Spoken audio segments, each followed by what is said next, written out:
Sur la fille, je ne sais pas comment vous dites la matin ensemble, mais pour résoudre le problème, la matin comme ça, ensemble. Hier, on dit, après que vous dites ça, ma bonne avec moi, ma bonne de la catastrophe, moi, ça n'a pas non, sauver la norme en Amérique, il y a d'autres comptabilités.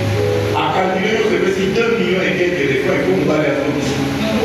Quand on va dans les banques pour nous qui voyagent, il faut coûter $2 000. Il faut, on va aller, après ça, un terrain. Il y a un terrain, on va payer pour $2 000 après ça. À quel moment on va décoller, on va conseiller, on va nous servir ce produit. Il faut appeler ce terrain.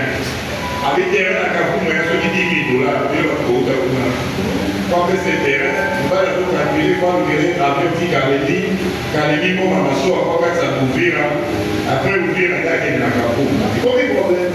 Quand ça, on se donne tout ça, on a dit que la voiture ou pas, on a dit que la matière, mais les problèmes ne sont pas. Manque de douceur, manque de tempérance. La divinité pour ça contre ma Cameroun.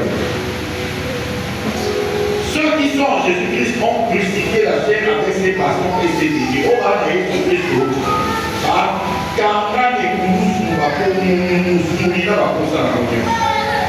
si nous vivons par l'esprit, marchons si c'est par l'esprit. Alléluia.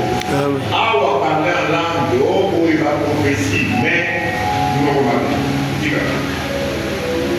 Au grec, tout le monde.